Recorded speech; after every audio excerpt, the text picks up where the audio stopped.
Hari ini kita langsung saja persentase dari kelompok satu. Apakah kelompok satu sudah masuk semua?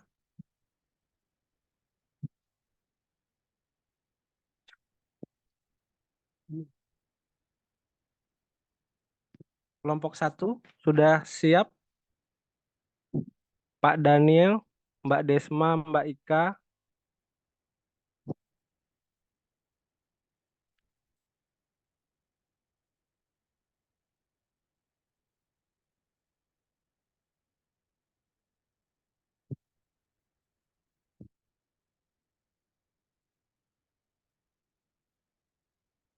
Bagaimana kelompok satu?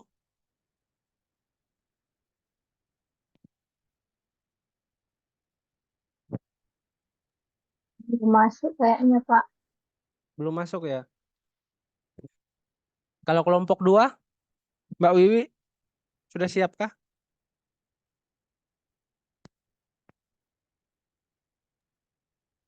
Baik, Pak. Kami akan share Sudah siap. dulu. Baik. Silakan untuk kelompok dua dulu.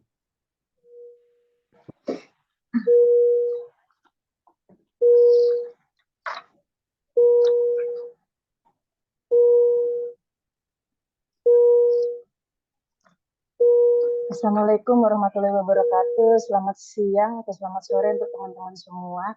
Kami dari kelompok 2 akan mempresentasikan judul Surveillance Bencana, Dokumentasi dan Pelaporan Hasil Penilaian Bencana, Pengelolaan Kegawat Daruratan Bencana yang terdiri dari 4 Command, Control, Coordination, and Communication.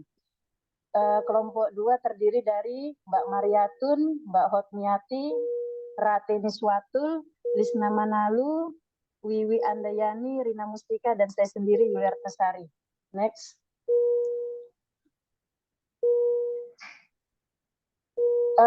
Apa itu bencana? Bencana adalah peristiwa atau rangkaian peristiwa yang mengancam, mengganggu kehidupan dan penghidupan masyarakat yang disebabkan baik faktor alam atau faktor non-alam maupun faktor manusia, sehingga mengakibatkan timbulnya korban jiwa manusia, kerusakan lingkungan, kerugian harta benda, dan dampak psikologis dari luar kemampuan masyarakat dengan segala sumber dayanya. Next.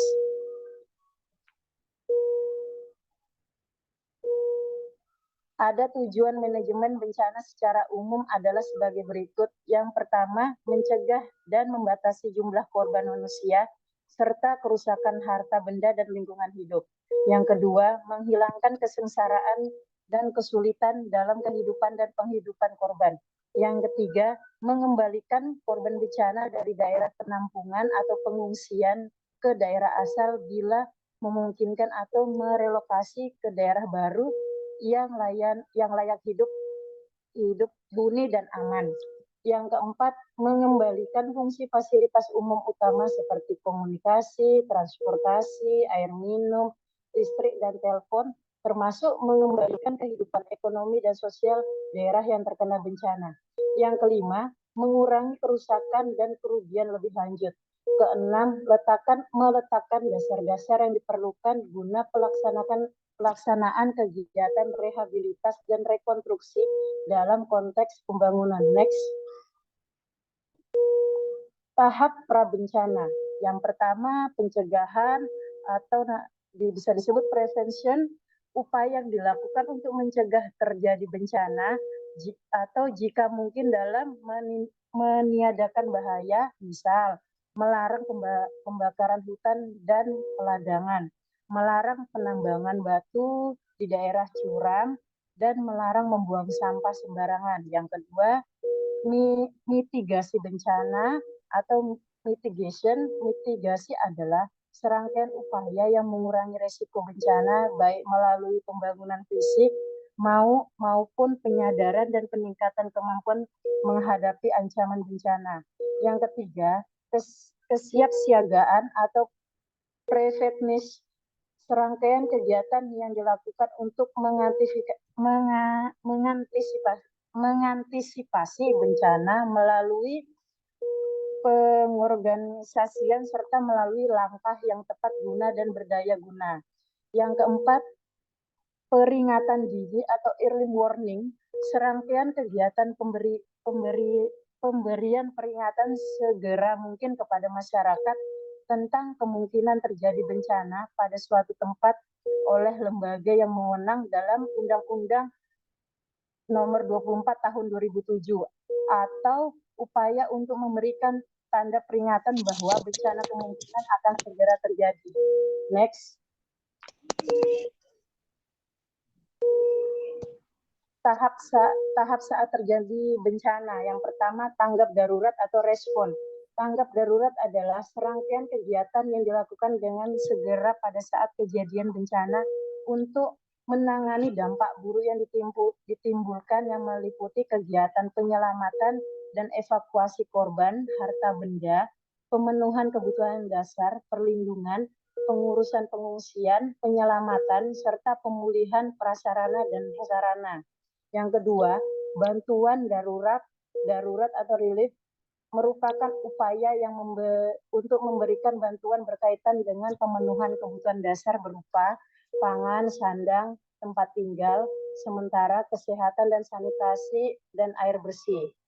Next. Tahap pasca bencana. Yang pertama, pemulihan atau recovery. Pemulihan adalah serangkaian kegiatan untuk mengembalikan kondisi masyarakat dan lingkungan hidup yang terkena bencana dengan memfungsikan kembali kelembagaan, prasarana, dan sarana dengan melakukan upaya rehabilitasi. Kedua, rehabilitasi atau rehabilitation. Rehabilitasi adalah perbaikan dan pemulihan secara aspek pelayanan publik atau masyarakat sampai tingkat yang memadai pada wilayah pasca bencana dan sasaran utama untuk menormalisasi atau berjalannya secara wajar secara aspek pemerintah dan kehidupan masyarakat pada wilayah pasca bencana. Yang ketiga, rekonstruksi. Rekonstruksi adalah perumusan kebijakan dan usaha serta langkah-langkah nyata yang terencana baik, konsisten, dan berkelanjutan untuk membangun kembali secara permanen semua prasarana, sarana, dan sistem kelembagaan baik di tingkat pemerintah maupun masyarakat dengan sasaran utama tumbuh berkembangnya kegiatan perekonomian, sosial, budaya, dan tegak hukum dan ketertiban, dan 28 bangkitnya peran dan partisipasi masyarakat sipil dalam segala aspek kehidupan bermasyarakat di wilayah pasca bencana. Lingkup pelaksanaan rekonstruksi terdiri atas program rekonstruksi fisik dan program rekonstruksi non-fisik. Next. Rapid Health Assessment atau singkatnya RHA. Rapid Health Assessment adalah penilaian kesehatan cepat melalui pengumpulan informasi cepat dengan analisis besaran masalah sebagai dasar mengambil keputusan atau kebutuhan untuk tingkat penanggulangan secara segera. Menurut WHO, Rapid Health Assessment adalah kegiatan pengumpulan data dan informasi dengan tujuan untuk meningkatkan kerusakan dan mengidentifikasi kebutuhan dasar yang diperlukan segera sebagai respon dalam suatu kejadian bencana. Next.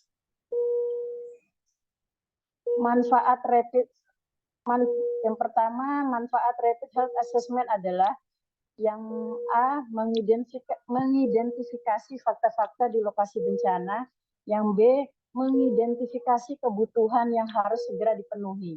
Yang kedua, tujuan Rapid Health Assessment adalah A, membuktikan adanya kedaruratan, B, menilai dampak bencana dan potensi ancaman bidang kesehatan, yang C, menilai kapasitas tanggap darurat yang ada, yang D, menetapkan jenis kebutuhan yang diperlukan segera, yang E, membuat rekomendasi tingkat prioritas dalam pelaksanaan ketanggap daruratan. Next.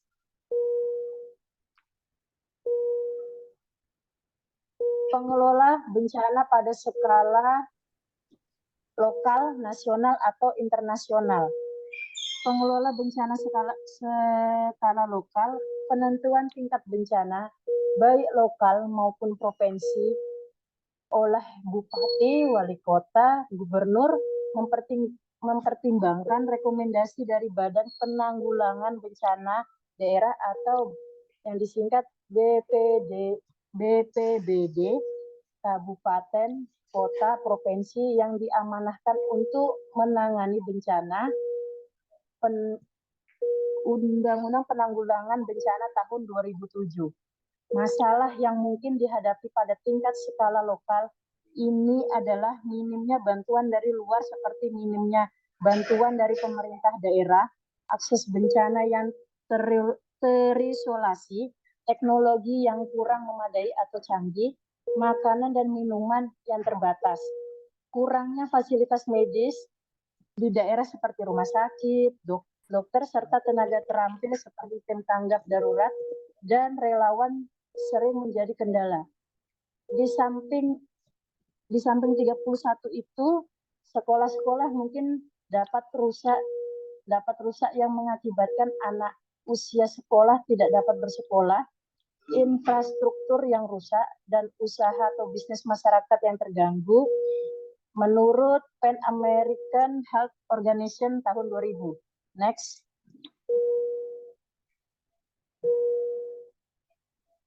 Pengelola bencana internasional. Kejadian bencana terkadang mencakup hingga beberapa negara. Hal ini dapat terjadi pada bencana yang dahsyat, misalnya tsunami yang cakupan wilayah bencananya sangat luas. Untuk itu, negara yang terkena dampak bencana dapat meminta bantuan dari pihak internasional, baik organisasi maupun negara lain. Untuk mendapatkan bantuan internasional dibutuhkan komitmen dari pihak internasional yang bersedia membantu dan menerima permintaan dari negara terdampak. Kendala dalam hal ini biasanya adalah tidak semua bencana yang dampaknya sangat dahsyat mendapatkan respon dari pihak internasional karena berbagi faktor seperti kepentingan, hubungan diplomatik, media, dan lain-lain. Next. Mbak Yuli selanjutnya dibacain sama Mbak Mariatun ya.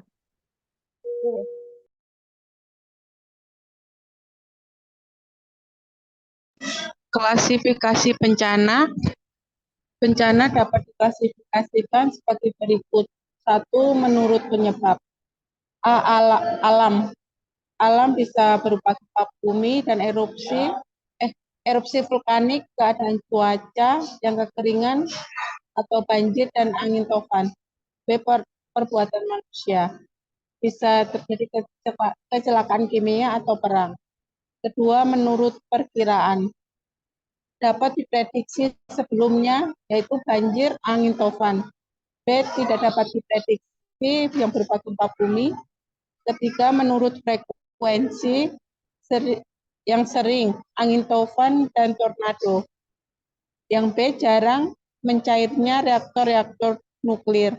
4. Menurut dampak. A. Terhadap jutaan orang, bisa berupa kelaparan dan gempa bumi. Yang B, relatif kecil orang, bisa berupa runtuhnya jembatan. Next. Resiko KLB pasca bencana. Bencana alam dapat memperbesar resiko penyakit yang dapat dicegah akibat perubahan yang merugikan pada bidang-bidang berikut. 1. Kepadatan penduduk.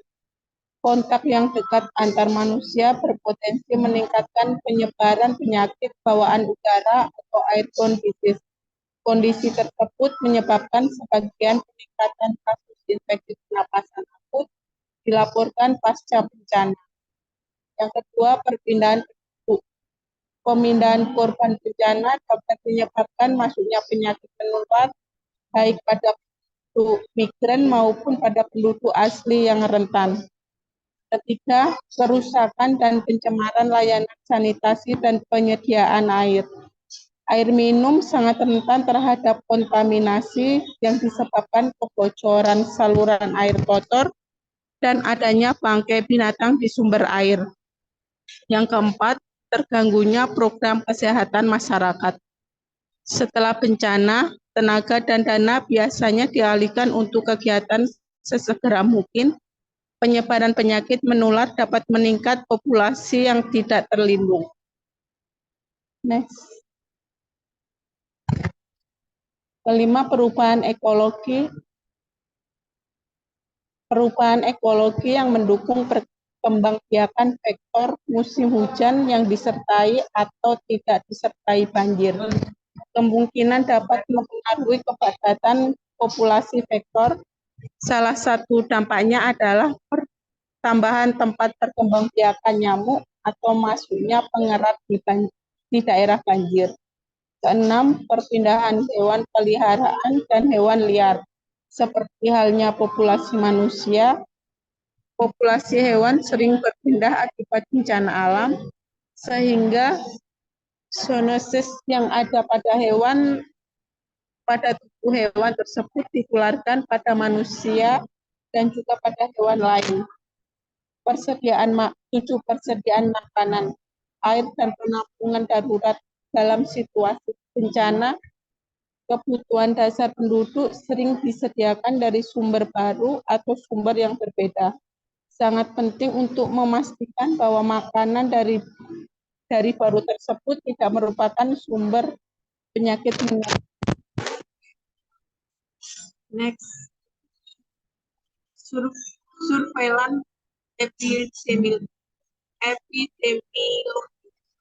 Definisi surveillance menurut WHO adalah kegiatan pemantauan secara cepat dan terus-menerus terhadap berbagai faktor yang menentukan kejadian penyebaran penyakit atau gangguan kesehatan, yang meliputi pengumpulan, analisis, interpretasi, dan penyebarluasan data sebagai bahan untuk penanggulangan pencegahan. Dalam definisi ini, surveillance mempunyai arti seperti sistem informasi kesehatan masyarakat. Selain itu, kegiatan ini dipadukan dengan diseminasi secara tepat waktu kepada pihak-pihak yang perlu mengetahuinya. Dari definisi di atas dapat disimpulkan bahwa surveillance adalah pengamatan secara teratur dan terus-menerus terhadap semua aspek penyakit tertentu, baik keadaan maupun penyebarannya dalam suatu masyarakat tertentu, kepentingan pencegahan dan penanggulangannya. Next. Tujuan surveillance. 1. Mengurangi jumlah kesakitan, risiko kecacatan, dan kematian saat terjadi bencana. 2. Mencegah atau mengurangi risiko munculnya penyakit menular penyebarannya. 3. Mencegah atau mengurangi risiko dan mengatasi dampak kesehatan lingkungan akibat bencana, misalnya perbaikan sanitasi. Kegunaan surveillance mempunyai manfaat atau kegunaan sebagai berikut. 1. Dapat menjelaskan pola penyakit yang sedang berlangsung dikaitkan dengan tindakan atau intervensi kesehatan masyarakat. 2. Dapat melakukan monitoring kecenderungan penyakit endemis, mengestimasi dampak penyakit di masa mendatang. 3.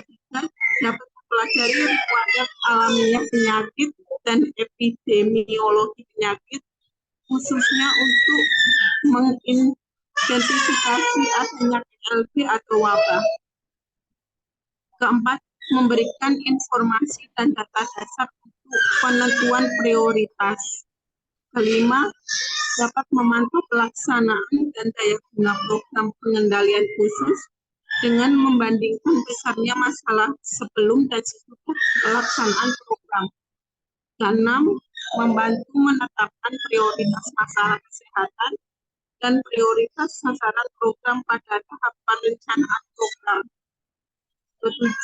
Dapat mengidentifikasi kelompok risiko tinggi menurut usia, pekerjaan, wilayah, dan variasi terjadinya dari waktu ke waktu.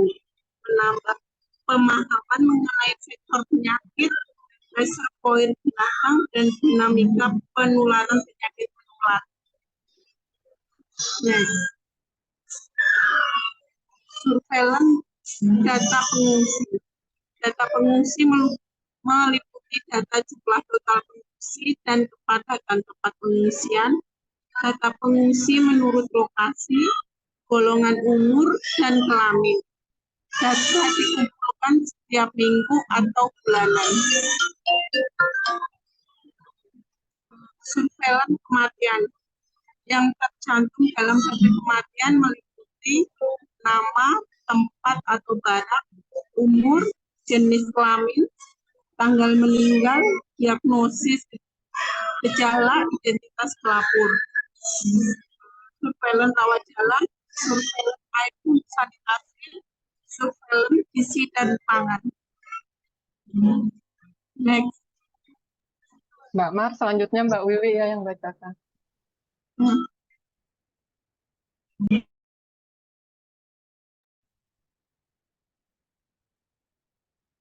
Dan surveillance bencana. Surveillance berperan dalam satu saat bencana, rapid health assessment RHA melihat dampak-dampak saja yang ditimbulkan oleh bencana, seperti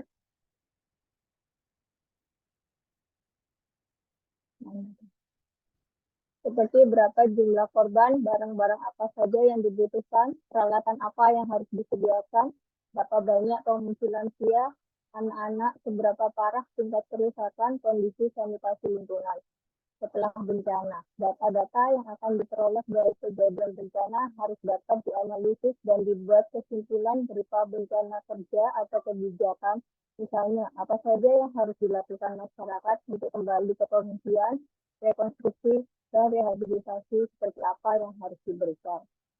Menentukan arah respon atau penanggulangan dan menilai keberhasilan dari respon atau evaluasi. Manajemen penanggulangan bencana meliputi fase 1 untuk tanggap darurat, fase 2 untuk fase akut, fase 3 untuk recovery atau rehabilitasi dan rekonstruksi. Prinsip dasar penanggulangan bencana adalah tahap preparedness atau kesiapsiagaan sebelum terjadi bencana. Next.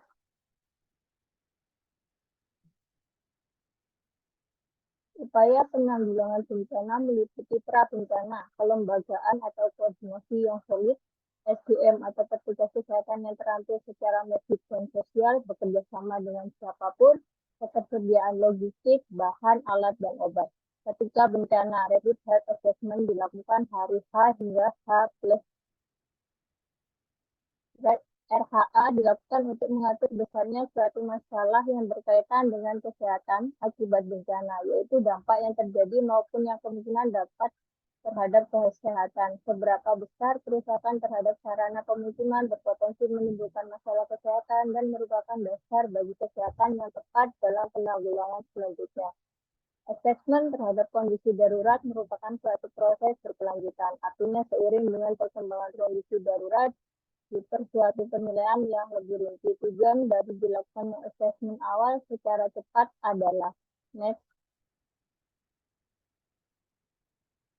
mendapat informasi yang memadai tentang perubahan keadaan darurat, menjadi dasar bagi perencanaan program, mengidentifikasi dan membangun dukungan berbasis aktivitas berbasis masyarakat, dan mengidentifikasi kesenjangan guna menggambarkan secara tepat dan jelas bencana, keadaan, dampak, dan kemungkinan terjadinya perubahan keadaan darurat, mengukur dampak kesehatan yang telah terjadi dan akan terjadi, menilai kapasitas sumber daya yang ada dalam pengelolaan tanggap darurat dan kebutuhan yang perlu direspons secepatnya, merekomendasikan tindakan yang menjadi prioritas.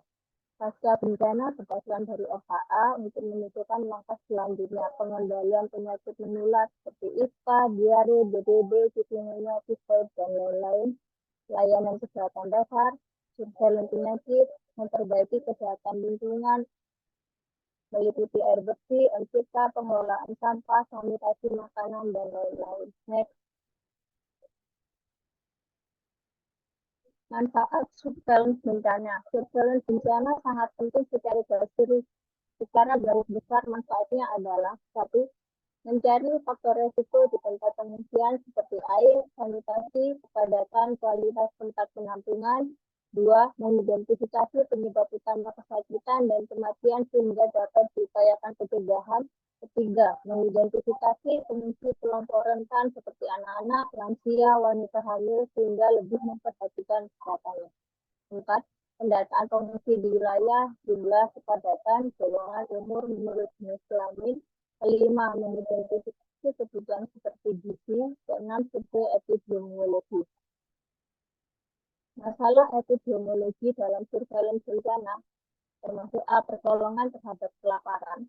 B. Kontrol epidemi kantor diadakannya kantor pengadilan. Surveillance pencegahan kematian, sakit dan cedera. Surveillance kebutuhan perawatan kesehatan. E. Penelitian untuk menghindari tindakan tidak perlu. F. Analisis epidemiologi. Konsekuensi pencegahan kesehatan pada bencana yang akan datang. D. Analisis peringatan dari usaha pertolongan. Next. Penilaian dalam bencana. Penilaian risiko bencana dapat dilakukan berdasarkan dengan hasil identifikasi bencana, dengan dilakukan penilaian kemampuan dan skala dampak yang mungkin ditimbulkan oleh bencana tersebut. Dengan demikian, dapat diketahui apakah potensi sebuah bencana di suatu daerah tergolong tinggi atau rendah. Identifikasi bencana dilakukan dengan melihat berbagai aspek yang ada di suatu daerah atau perusahaan, seperti lokasi, jenis kegiatan, kondisi geografis, cuaca, alam, aktivitas manusia, dan industri, sumber daya alam, serta sumber lainnya yang berpotensi menimbulkan bencana. Identifikasi bencana ini dapat didasarkan pada pengalaman bencana sebelumnya dan prediksi kemungkinan atau bencana yang dapat terjadi. Analisis risiko bencana disusun berdasarkan persyaratan analisis risiko bencana melalui penelitian dan pengkajian terhadap suatu kondisi atau kegiatan yang mempunyai risiko tinggi menimbulkan bencana. Analisis risiko bencana dituangkan dalam bentuk dokumen yang disahkan oleh pejabat pemerintahan sesuai dengan peraturan perundang-undangan. Analisis risiko bencana Ariscana dilakukan dengan tujuan untuk memperoleh informasi dan data mengenai potensi bencana yang mungkin dapat terjadi di lingkungan masing-masing serta potensi atau tingkat risiko atau keparahannya. Sehingga langkah sederhana untuk mengkaji risiko bencana adalah dengan pengenalan bahaya atau ancaman di daerah yang bersangkutan. Semua bahaya atau ancaman tersebut diinventarisasi, kemudian diperkirakan kemungkinan terjadinya atau probabilitasnya.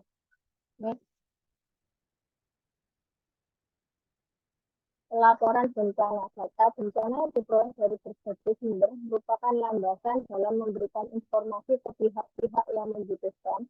Manajemen informasi yang dilakukan meliputi pengumpulan informasi termasuk pengkajian, penyusunan dan penstrukturan informasi, evaluasi dan analisis informasi, serta penyebaran informasi atau diseminasi.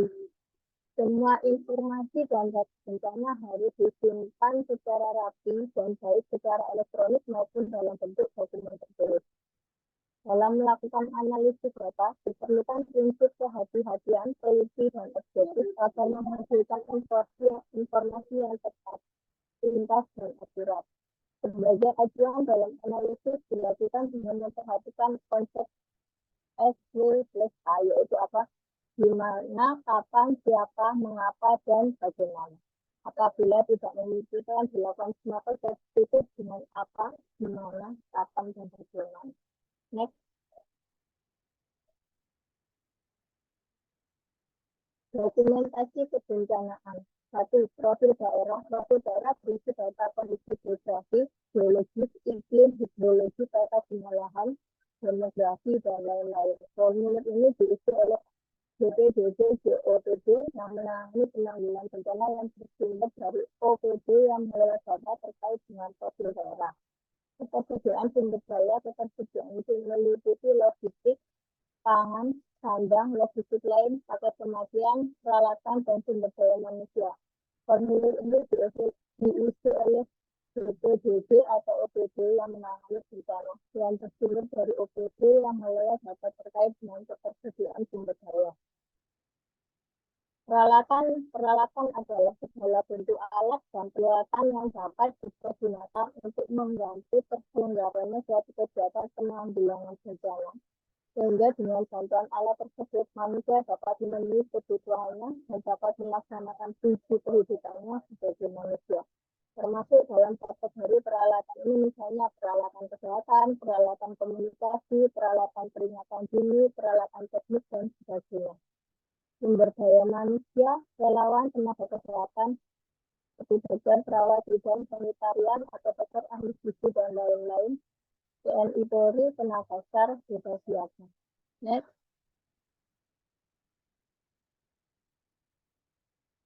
Pengelolaan pegawai daruratan bencana 4CS atau Command, Control, Coordination, atau Communication.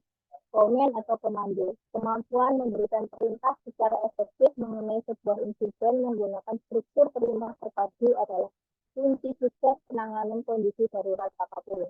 Sistem pengelolaan insiden atau INS juga dikenal sebagai sistem komando insiden atau ICS merupakan suatu sistem yang dirancang untuk menangani insiden dengan sigap dalam jangka waktu tertentu.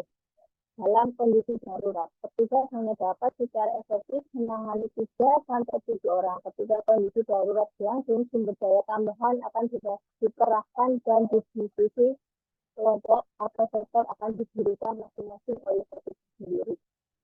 Kontrol, kontrol.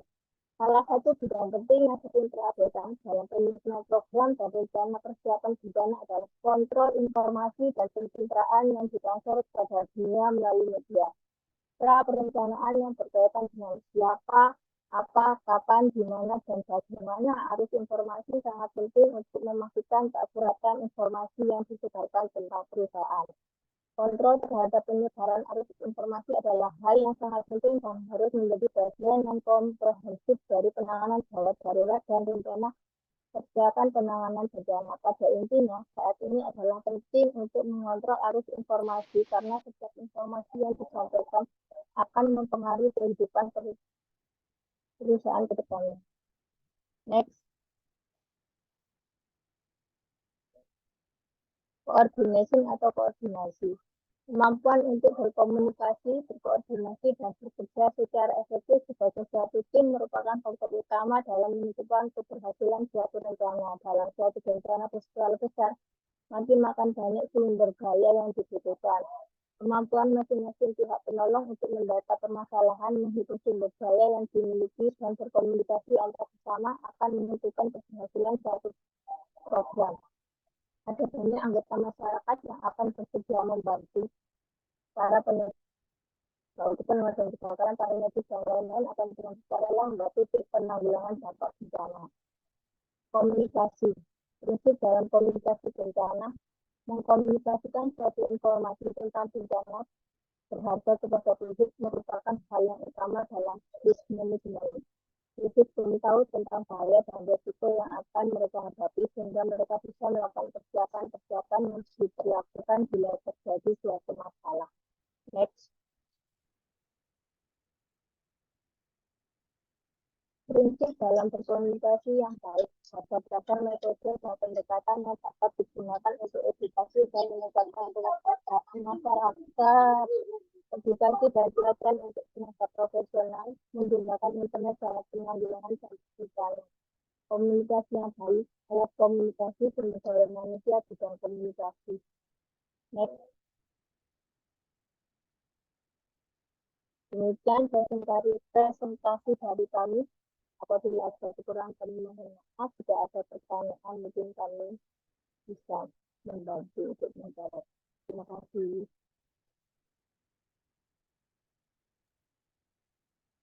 Baik, terima kasih untuk kelompok 2. Selanjutnya kelompok 1 bagaimana? Apakah sudah siap?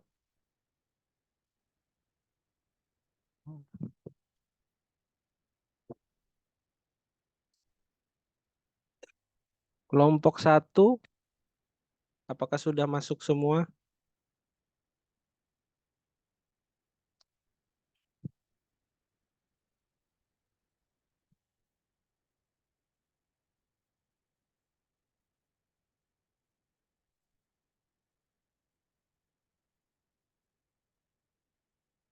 Kelompok 1, Pak Kadi Pratama, Pak Agustino, bagaimana Pak?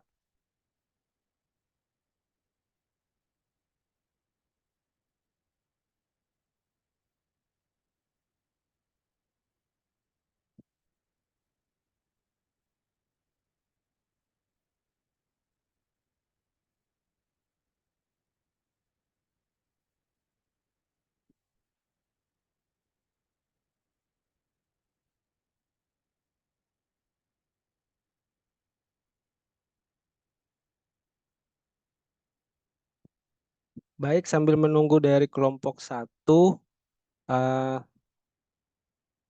bagi teman-teman yang mau bertanya atau memberikan senggahan untuk kelompok 2, dipersilahkan.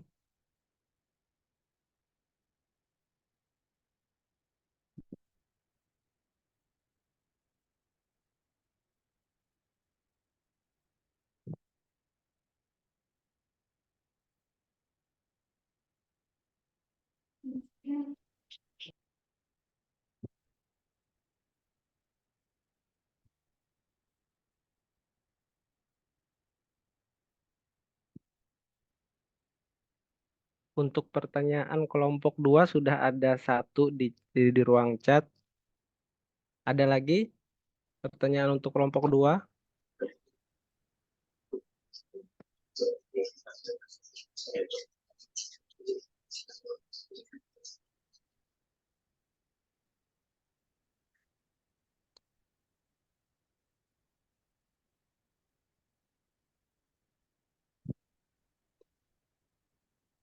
Oke, silakan Pak Redi. Oke, Assalamualaikum warahmatullahi wabarakatuh. Selamat sore teman-teman. Untuk kelompok 2 ya, Pak Iya, Sudianto. kelompok 2, Pak. Oke, Iya, untuk kelompok kelompok 2. 2 mau bertanya mengenai RHA tadi yang rapid assessment. Rapid assessment itu kan dibuat tim. Nah, terdiri dari siapa sajakah yang termasuk dalam RHA. Kemudian tadi yang pertama itu, yang kedua adalah adanya komando toh ketika terjadinya bencana. Nah, ketika terjadinya bencana siapa komando tertinggi, maksudnya tahapan komandonya itu seperti apa gitu. Sehingga mungkin nanti kita sebagai perawat yang ikut, apalagi sebagai sukarelawan dan sebagainya, bisa tahu kita itu harus kemana untuk melapor dan sebagainya. Mungkin untuk tahapan-tahapan komandonya itu Pak Sudianto. Itu saja mungkin pertanyaan dari saya. Terima kasih. Wassalamualaikum warahmatullahi wabarakatuh. Baik, terima kasih Pak Redi.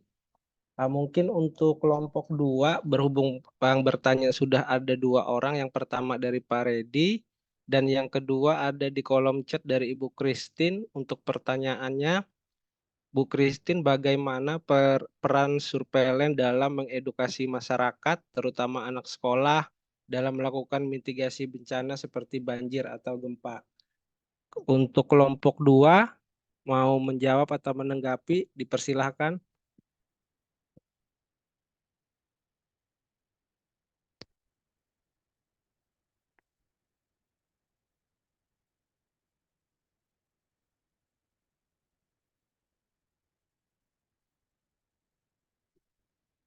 Mungkin Bu Wiwi atau Bu Yulia, dipersilahkan.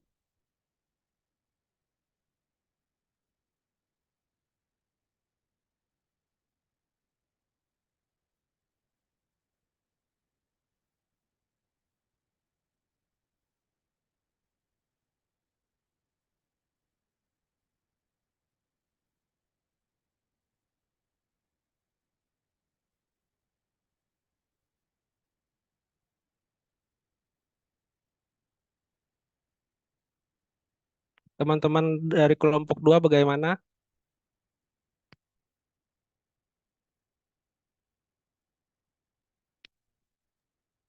Izin menjawab mungkin Pak.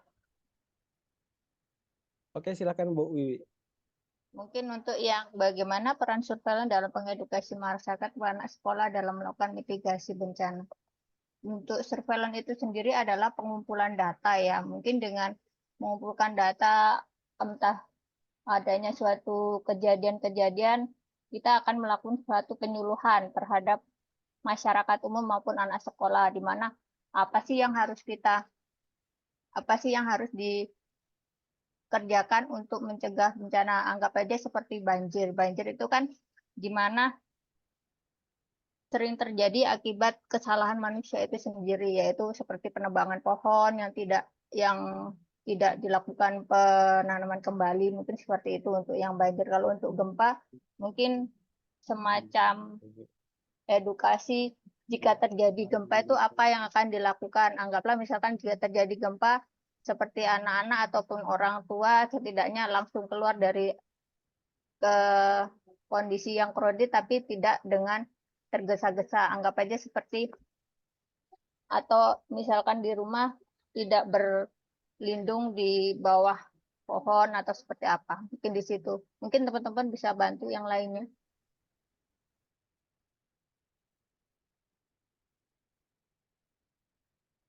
Ya, bagaimana Bu Christine bisa menjawab? Woi. Silakan. Bu Mariatun atau siapa jika mau menambahkan.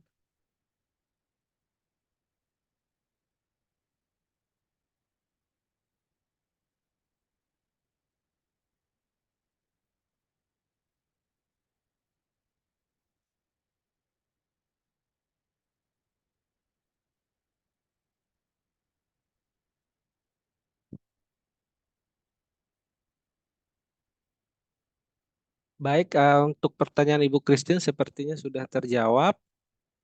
Untuk pertanyaan dari Pak Redi, bagaimana kelompok 2?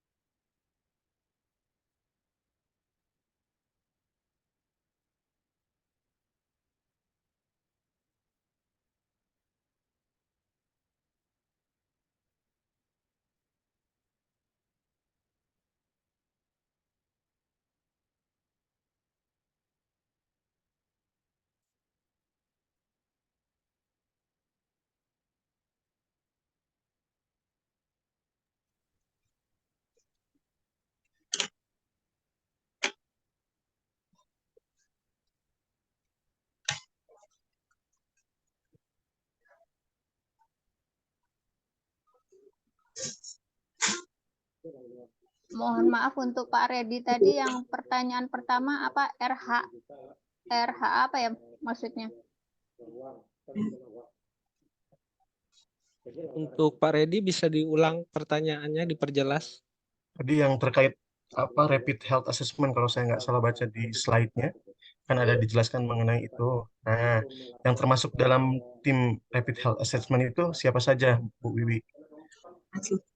Kemudian yang kedua, nah itu ada rapid health assessment yang di slide ke berapa tadi? Nah, itu betul.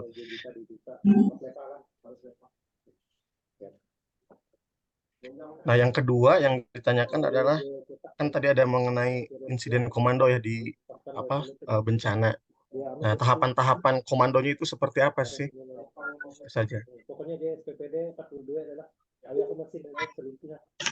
Selamat sore Pak Redi, saya akan menjawab pertanyaan dari Pak Redi yang tentang RHA ya Pak. RHA itu terdiri dari Dinas Kesehatan, Dinas Sosial, dan Badan Penanggulangan Bencana Daerah Pak, yang masuk ke dalam RHA Pak. Jadi tiga bagian ya, maksudnya BPBD, Dinas Kesehatan, dan Dinas Sosial.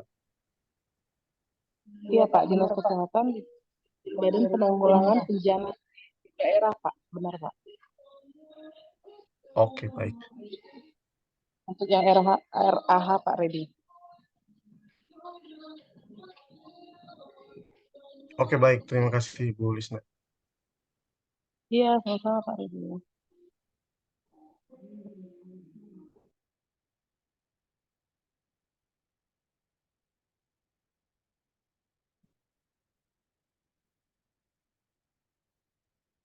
Selanjutnya, pertanyaan yang kedua dari Pak Redi mengenai tahapan komando tadi untuk kelompok 2 bagaimana?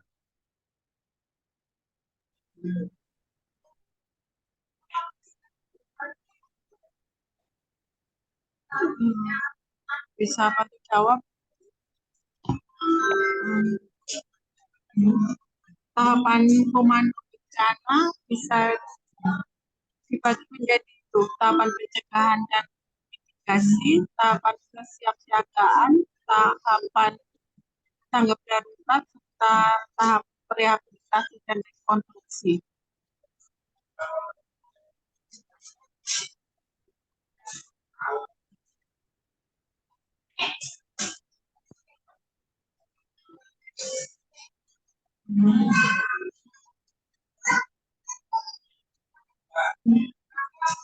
Bagaimana Pak Redi bisa menjawab?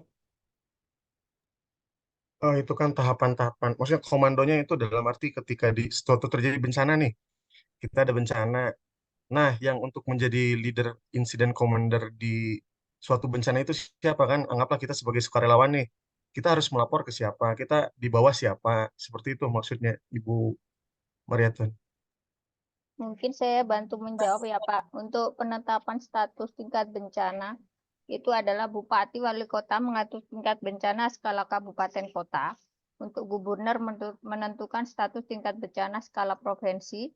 Dan Presiden RI menetapkan status tingkat bencana skala nasional. Mungkin hampir sama sistem komandonya seperti itu. Kalau untuk di wilayah kota mungkin bupati, untuk di provinsi gubernur, dan untuk tingkat nasional adalah komandonya dari presiden. Seperti itu. Bagaimana Pak Redi? Oke, berarti kepala daerah ya. Nah, sebagai sukarelawan berarti kita langsung ke kepala daerah melapornya, Mbak. Kalau terjadinya di daerah. Iya, betul, Pak. Oke, baik. Terima kasih, Bu Wiwi.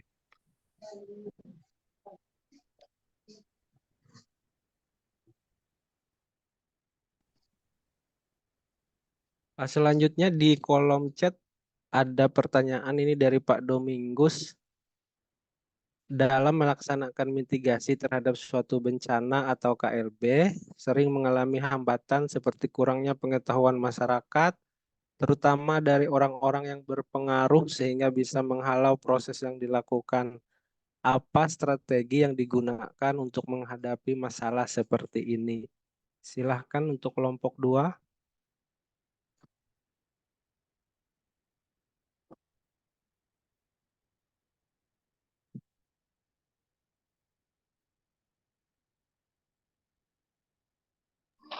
Eh, Baik, saya akan menjawab pertanyaan dari Bapak Domingus. Oh, ini yang masyarakat pengamatan seperti oh, terkait pengurangan apa proyek pengetahuan ya. Dari yang kita ketahui itu, misalnya itu yang pertama itu membuat peta wilayah rawan bencana, kemudian pembuatan bangunan-bangunan seperti tahan gempa, dan berikan penyuluhan kepada masyarakat di wilayah yang rawan bencana.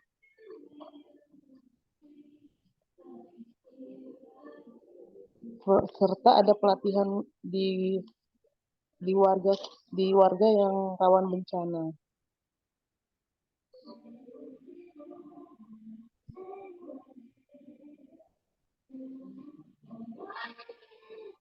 Bagaimana Pak Domingus? Apakah bisa menjawab jawaban dari Ibu Lisna Manalo?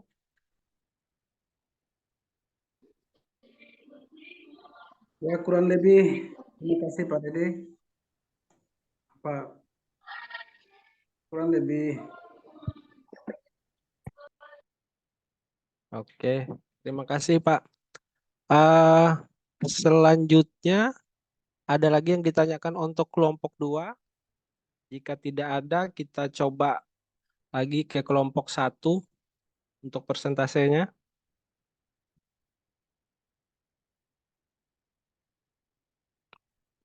Baik, jika tidak ada pertanyaan, kita lanjutkan untuk kelompok 1. Kelompok 1 bagaimana? Sudah siap? Iya, siap, Pak. Oke, silakan Mbak Desma untuk persentase kelompok 1-nya. Baik, terima kasih Pak Sudianto. Mohon maaf terlambat masuk Zoom. Ya, nggak apa-apa Mbak.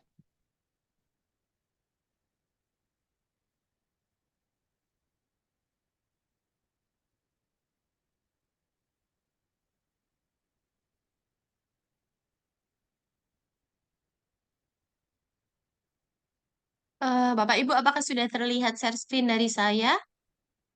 Sudah kelihatan Bu. Oh iya.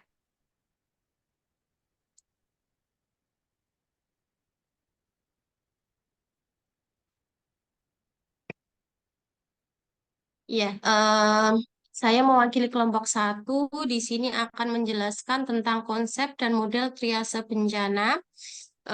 Dari kelompok 1 beranggotakan yang pertama ada Daniel Ari Kristanto, yang kedua saya Desma Lutfia Kartikasari, kemudian ada Ika Rahmawati, Ika Hesti Nugraheni, Hadi Pratama, dan Pak Agustino.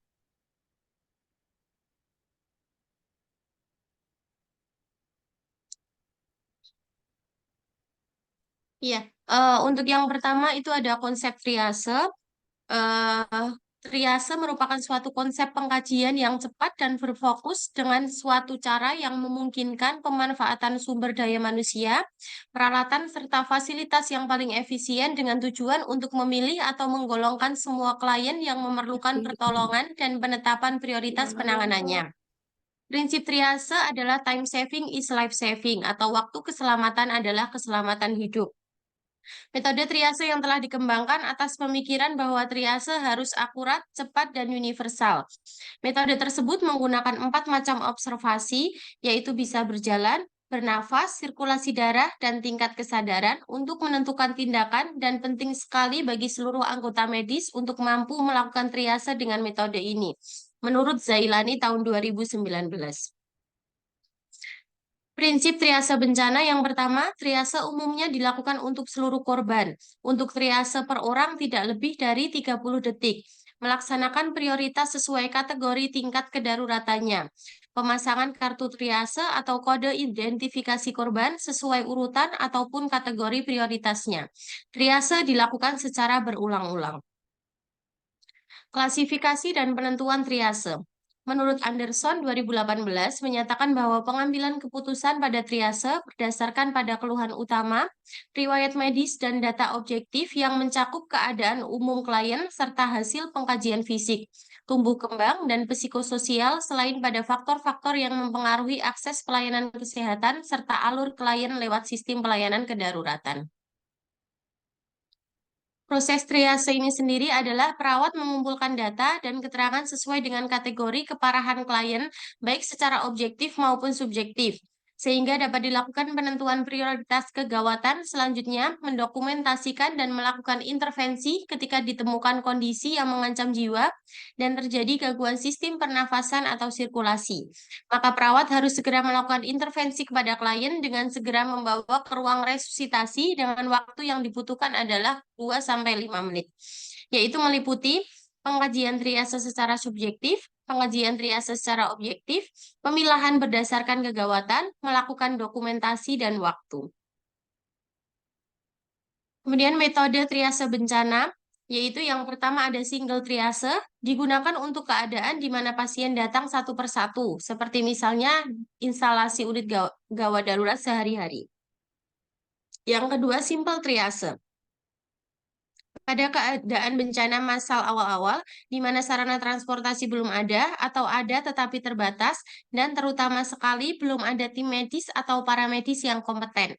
Pemilahan atau pemilihan pasien terutama ditujukan untuk prioritas transportasi pasien yang kemudian tingkat keparahan penyakitnya. Biasanya digunakan triase tag atau kartu triase. Selanjutnya ada metode START atau Simple Triase and Rapid Treatment. Prinsip dari START adalah bertujuan untuk mengatasi ancaman hidup yang utama, yaitu sumbatan jalan nafas dan perdarahan arteri yang hebat. Pengajian diarahkan pada pemeriksaan status respirasi, sirkulasi, atau pengisian kapiler dan status mental. Ini ada kategori atau warna kode triase bencana, yaitu yang pertama ada warna merah atau kode 1, kategori prioritas utama pengobatan.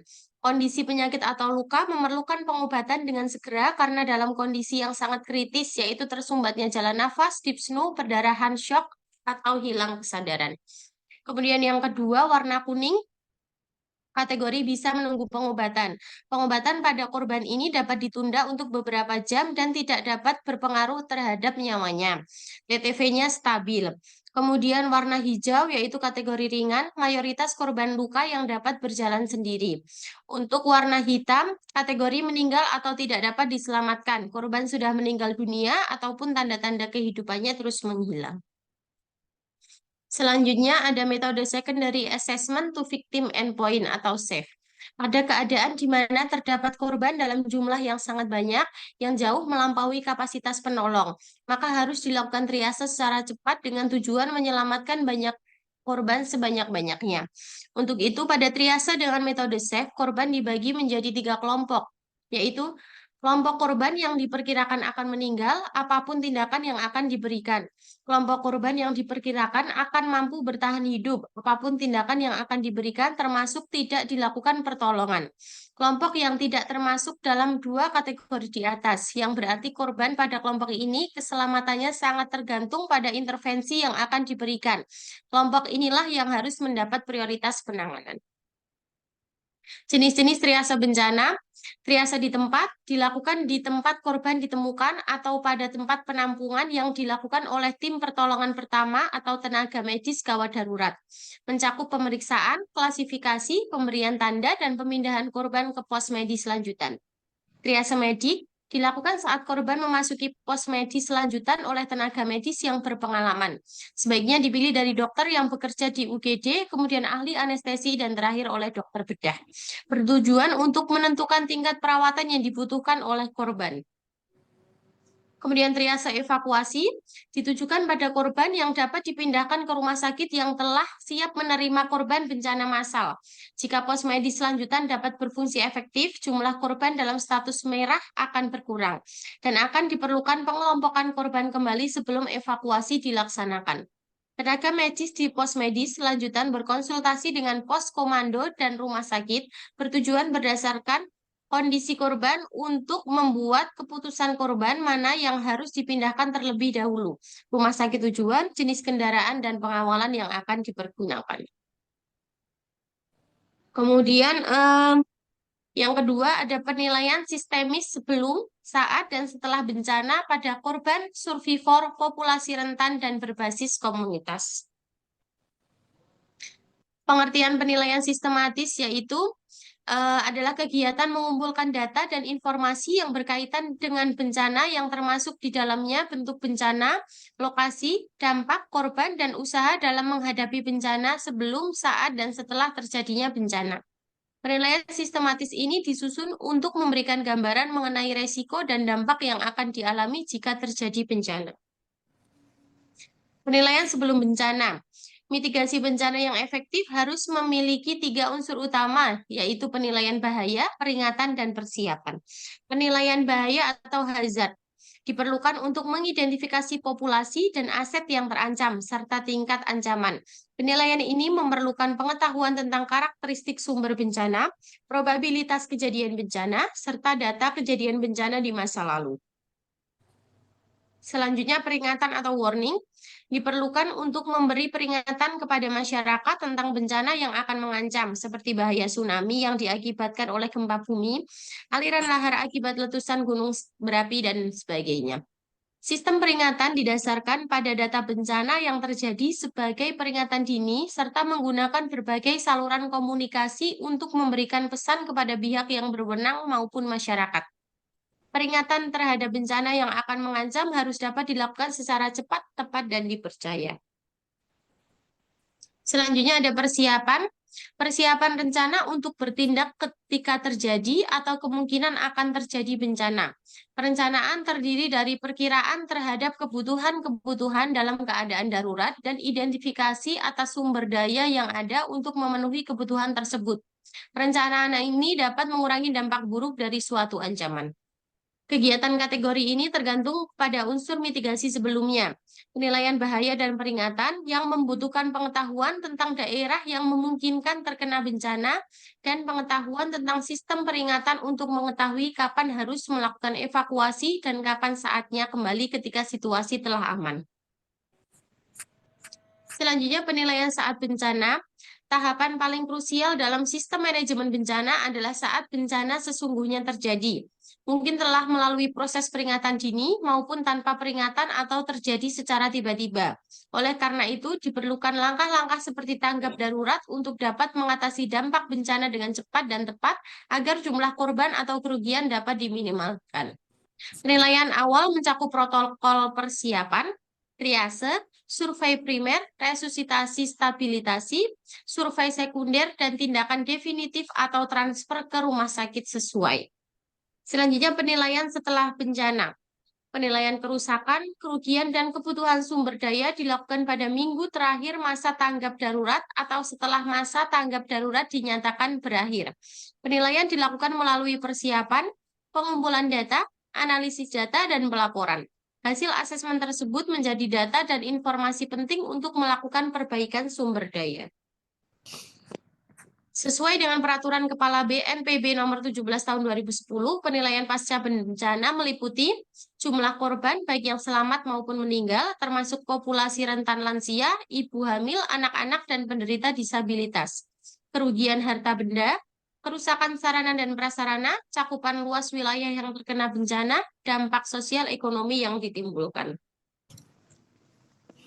Baik, terima kasih presentasi dari kelompok 1. Saya kembalikan kepada moderator, kepada Pak Sudianto.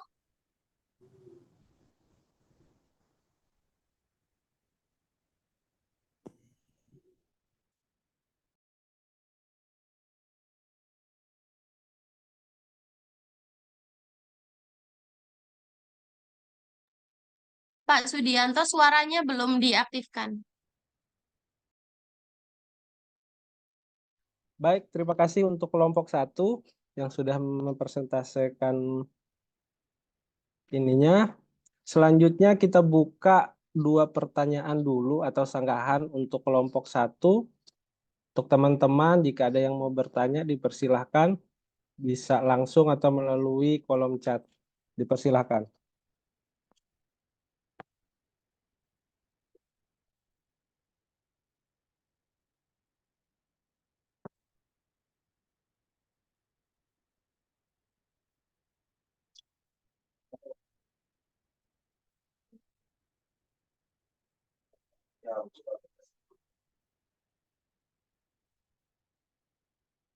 Untuk kelompok 1 di kolom chat sudah ada 1 pertanyaan dari Bu Lisna Menalu. Berapa lama waktu yang dibutuhkan untuk melakukan triase? Silakan untuk kelompok 1 jika mau menjawab atau menunggu dulu pertanyaan selanjutnya. Boleh langsung dijawab, Pak? Silakan, Pak. Baik, terima kasih pertanyaan dari Bu Lisna. Pertanyaannya, berapa lama waktu yang dibutuhkan untuk melakukan triase? Ya, tadi sudah dipaparkan melalui PPT bahwa itu termasuk dalam prinsip triase bencana, yaitu menurut Zailani tahun 2019, untuk triase dilakukan tidak lebih dari 30 detik. Begitu, Bu Lisna. Bagaimana Bu Lisna? Terjawab?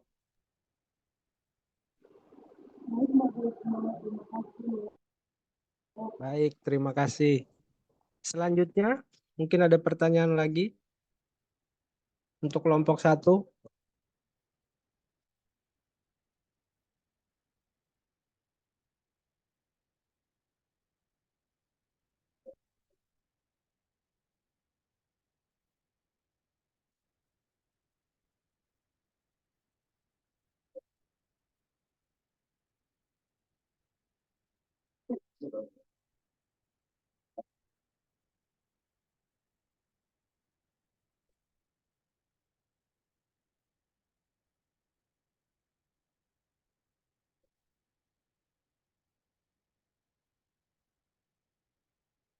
Bagaimana? Ada?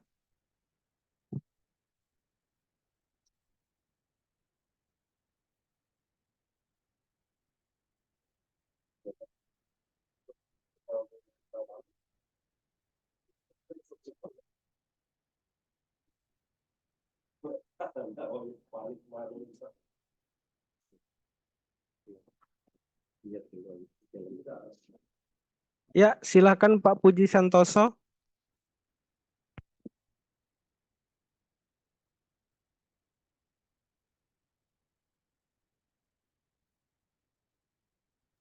Ya Pak, Ya, silakan Pak. Mau tanya, yaitu kualifikasi apa yang harus dimiliki oleh seorang perawat trias? Itu Pak. Terima kasih. Iya, terima kasih Pak Puji. Sama-sama Pak. Untuk kelompok 1, silakan.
Bagaimana dengan kelompok 1? Pertanyaan dari Pak Puji.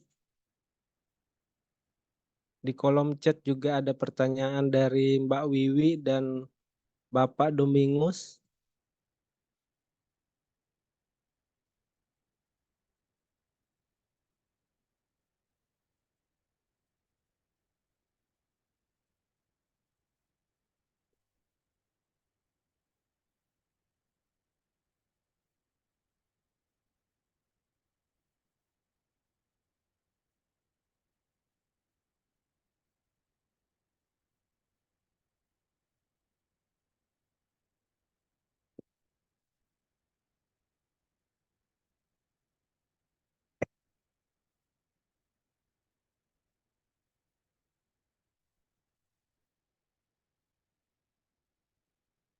Kelompok 1 bagaimana? Atau ada teman-teman yang di luar kelompok bisa membantu menjawab, dipersilahkan.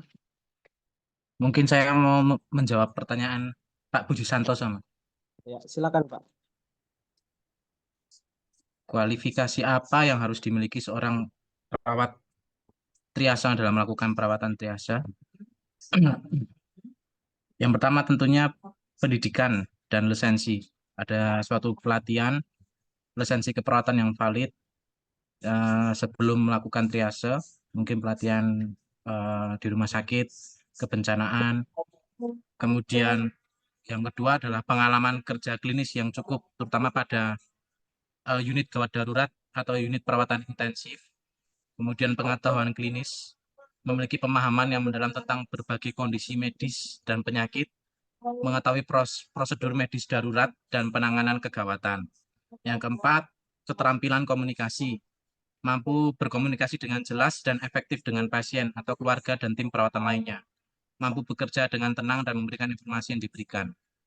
Keputusan yang cepat, mampu mengambil keputusan yang cepat, kemampuan mengambil keputusan cepat, tepat dalam situasi yang darurat. Kemudian kemampuan menangani stres, kecakapan dalam menangani tekanan dan stresor yang tinggi di dalam melakukan triase. Kemudian kerjasama tim, kemampuan bekerja sama dan dalam tim dan berkoordinasi dengan berbagai anggota tim perawatan kesehatan. Pemahaman tentang sistem triase tentunya yang tadi. Kemudian yang terakhir edukasi dan pelatihan lanjutan, aktif mengikuti pelatihan dan pengembangan diri terkait triase keperawatan darurat. Mungkin itu teman-teman yang lain mungkin bisa menambahkan. Baik, bagaimana Pak Puji? Bisa terjawab pertanyaannya? Oke, terima kasih Pak atas jawabannya. Ya, terima kasih banyak. Baik. Selanjutnya untuk pertanyaan Mbak Wiwi dan Pak Domingus, silahkan untuk kelompok 1. Teman-teman yang lainnya dari kelompok 1 dipersilahkan.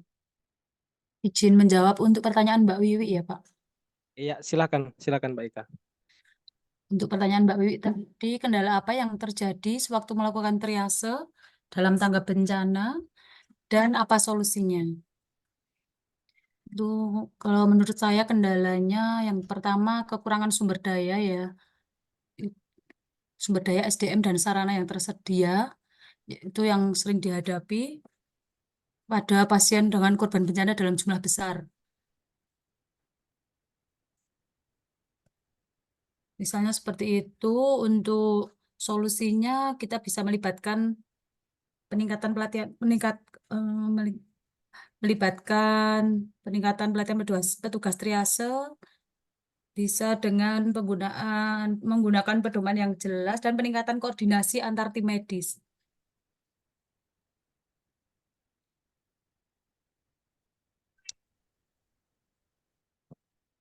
Bagaimana Mbak Baik. Wiwi? Baik, Terjawab? terima kasih. Selain Oke. selain kekurangan sumber daya, juga mungkin ada kendala dengan penentuan tingkat kegawatan atau komunikasi yang kurang antar petugas, nggih. Mungkin teman-teman yang lain bisa menambahkan, monggo.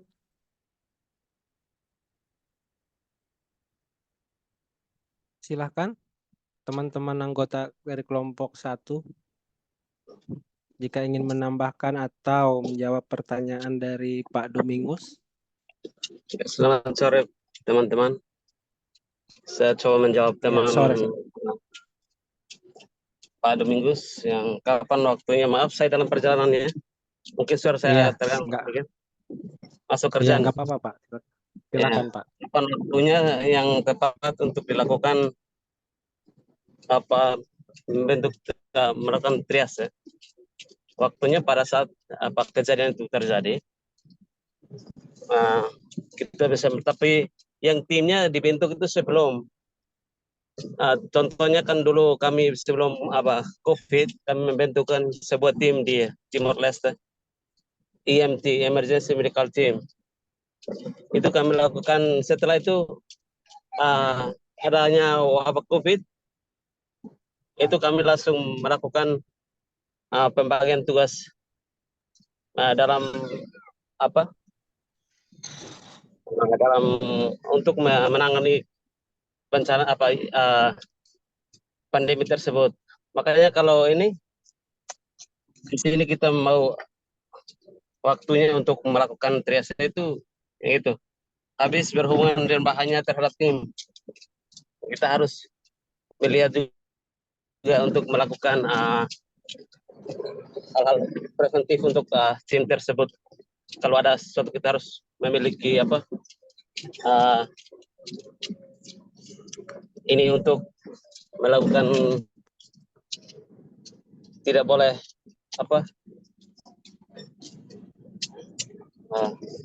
yang berhubungan dengan tim triase tersebut. Terima kasih untuk ini jawabannya. Apakah ada teman-teman mau menambah dalam perjalanan? Iya, bagaimana dengan Pak Domingus? Apakah terjawab pertanyaannya? Tadi sudah dijawab sama Pak Agustino. Iya, kurang lebih seperti itu, tapi itu untuk kalau untuk bencana seperti gunung berapi atau tsunami, itu kapan waktunya kita melakukan suatu triase, karena berhubung dia kan bahaya juga untuk kalau kita tidak menentukan waktu yang tepat untuk melakukan triase, kita sebagai tim triase juga akan terkena bahaya. Jadi kita menunggu hasil apakah dari instansi lain menyatakan bahwa keadaan aman baru kita melakukan triase atau bagaimana? Ya, mungkin ini Pak, saya akan menjawab mungkin ya. Pertama, penilaian awal area bencana dulu. Untuk tim triase harus segera melakukan penilaian awal terhadap area bencana untuk mengevaluasi dampaknya pada korban dan menentukan strategi triase yang efektif. Kalau sudah menentukan penilaian awal area bencana, kemudian kita melakukan koordinasi dengan pihak yang terkait. Tim triase perlu segera berkoordinasi dengan pihak-pihak terkait, termasuk petugas darurat, layanan medis, dan tim penanganan bencana lain. supaya dapat bekerja secara efisien dan efektif. Kemudian setelah kita melakukan itu, kita secepat mungkin kalau dilihat dalam keadaan area bencananya aman, secepat mungkin segera melakukan tindakan evakuasi. Dalam menilai dan mengidentifikasi pasien-pasien membutuhkan perawatan, segera dapat meningkatkan kesempatan mereka untuk bertahan hidup pada korban. Mungkin itu Pak Domingus. Baik. Terima kasih atas jawabannya. Oke. Mungkin ada pertanyaan lagi dari teman-teman atau cukup?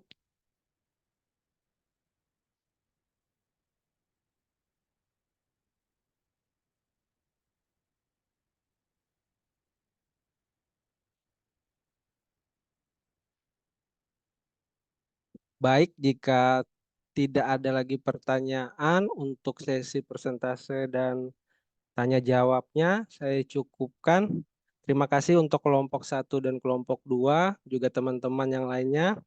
Selanjutnya akan saya kembalikan ke Pak Soekarno.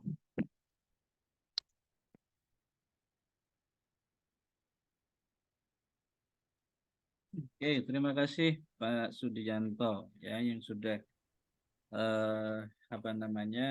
memandu kegiatan pada sore hari ini, teman-teman. Ya, pembahasan yang panjang, pembahasan yang menarik.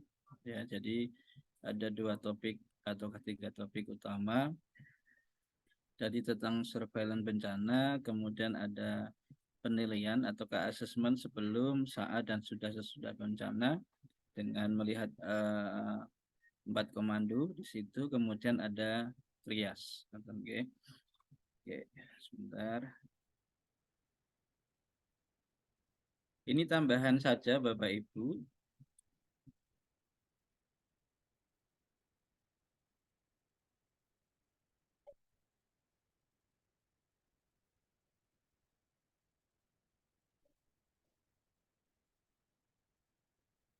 Tambahan mawon untuk di dalam proses surveillance bencana,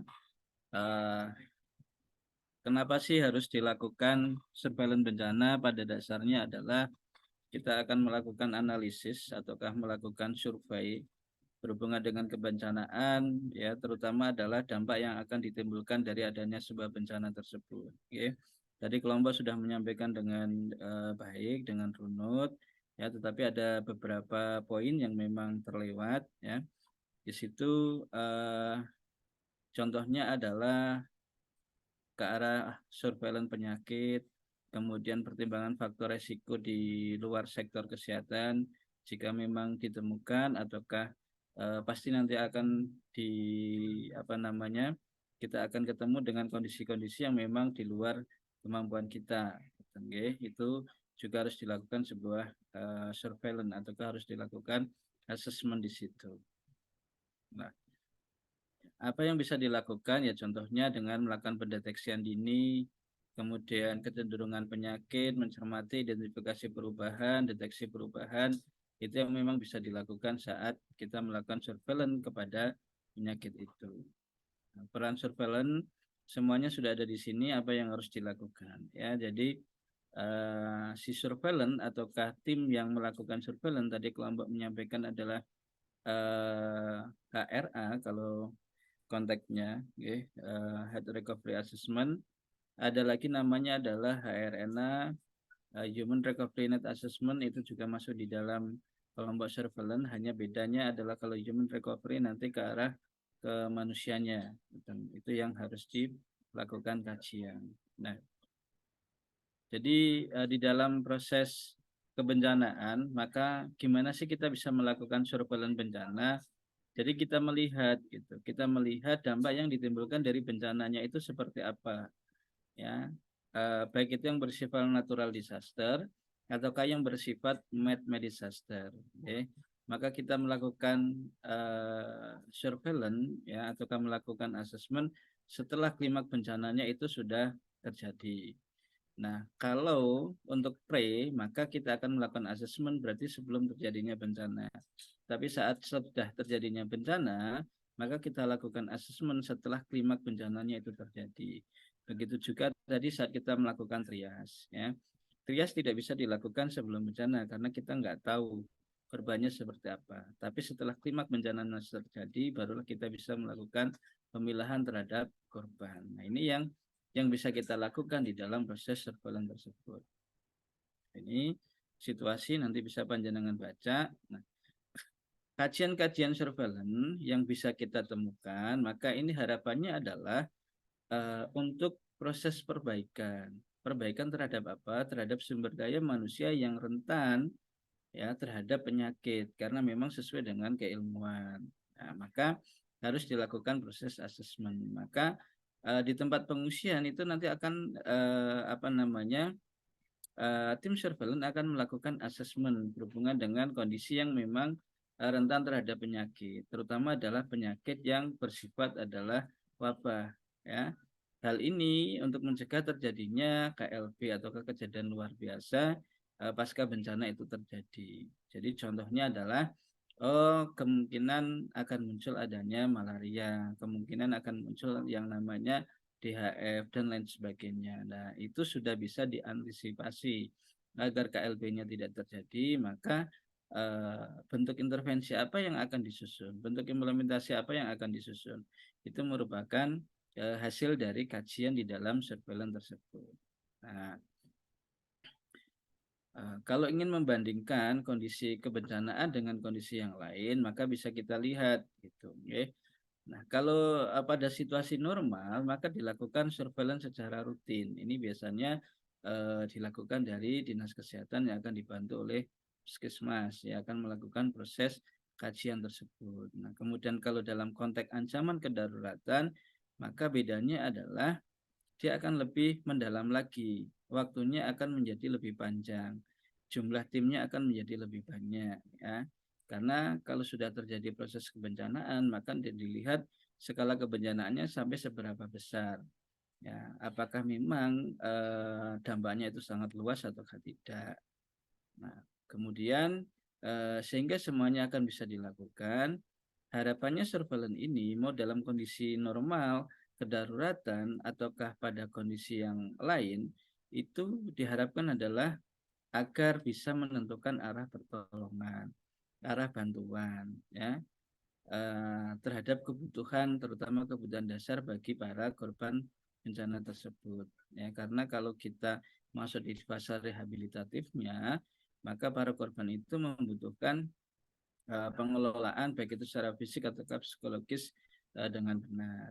Menilai keberhasilan respon atau penanggulangan yang terjadi, ya ini berhubungan dengan situasi kedaruratannya dan menilai situasi dan kecenderungan terhadap situasi darurat itu sendiri.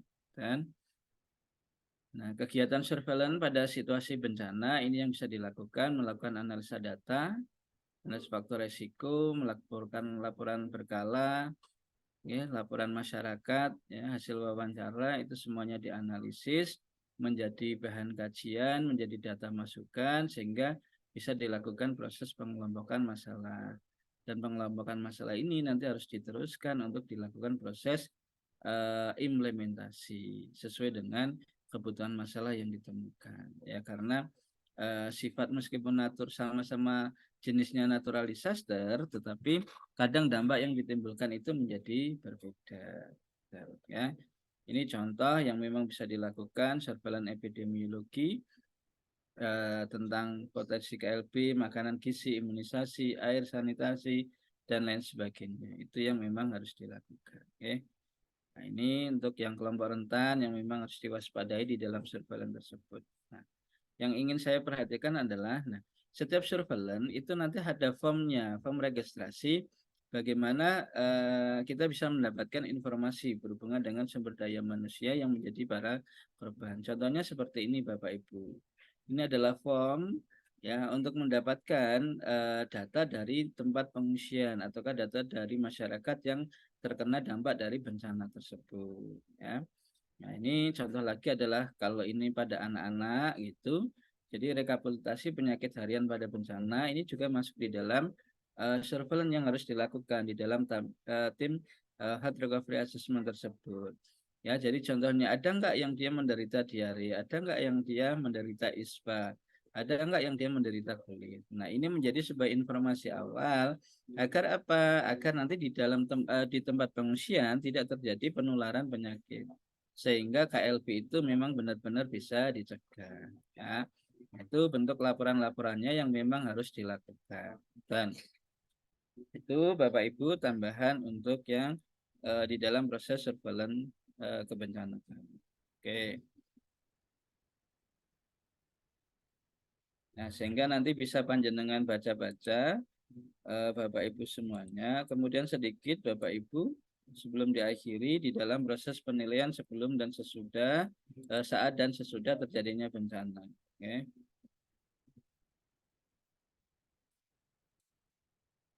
Ini tidak usah saya tampilkan, nanti monggo bisa dibaca sendiri. Nah, yang paling penting adalah saat kita melakukan penilaian itu ada komponen yang memang harus diwaspadai. Contohnya adalah menilai bahaya. Bahayanya apa sih? Jadi bahaya sumber utama terjadinya proses bencana itu apa? Itu yang memang harus dinilai terlebih dahulu. Yang kedua, contohnya adalah di dalam hazard assessment ataukah kita mengkaji bahaya tersebut, yaitu penyebab, frekuensi terjadinya, durasi, kecepatan, luasnya dampak, potensi kerusakannya sampai seberapa besar. Kemudian yang kedua adalah warning ataukah peringatan. Ya, jadi biasanya di tim Badan Penanggulangan Bencana Daerah itu sudah melakukan proses pemetaan. Jadi pemetaan daerah-daerah yang memang rawan terhadap bencana ini menjadi sebuah sumber informasi untuk dilakukannya warning ataukah peringatan. Ya, jadi contohnya adalah saat musim penghujan, maka daerah mana yang punya resiko terjadinya longsor, punya resiko terjadinya banjir, gitu. Ya, daerah-daerah yang punya resiko terjadinya kerusakan akibat gempa bumi, nah semuanya sudah dilakukan pemetaan. Sehingga jika tanda-tanda disaster itu akan muncul, maka warning ini nanti bisa dinyalakan ataukah bisa dibunyikan. Nah, itu jadi setiap daerah yang sering terjadinya bencana, warning ini ataukah peringatan ini sudah terpasang ataukah belum? Itu yang harus dikaji. Nah, kemudian poin yang ketiga adalah preparedness ataukah kesiapsiagaan. Kepada siapa? Yaitu kepada sumber daya manusianya, kepada masyarakatnya. Masyarakat sudah paham belum tentang karakteristik bencana yang akan terjadi ataukah yang sudah terjadi di tempatnya. Itu maka kenapa di dalam pre-impact ataukah sebelum terjadinya bencana diharapkan adalah edukatif terhadap masyarakat, edukatif terhadap para calon korbannya, ya, simulasi yang harus sering dilakukan agar mereka paham tentang karakteristik bencana. Karena mereka paham, diharapkan adalah sikap dan perilakunya pun juga akan mengikuti. Harapannya adalah seperti itu. Nah, kemudian jangan lupakan tentang kerentanan atau vulnerability. Karena ini biasanya dampak setelah terjadinya bencana itu pasti akan muncul kerentanan terhadap fisiknya, ekonominya, sosialnya, lingkungannya itu biasanya ditemukan. Ya fisik secara fisiknya pasti dia nanti akan kena. Ekonomi jelas kalau di saat sudah terjadi bencana karena ada dampak dari bencana itu maka pendapatan, ya penghasilan itu juga nanti akan berpengaruh.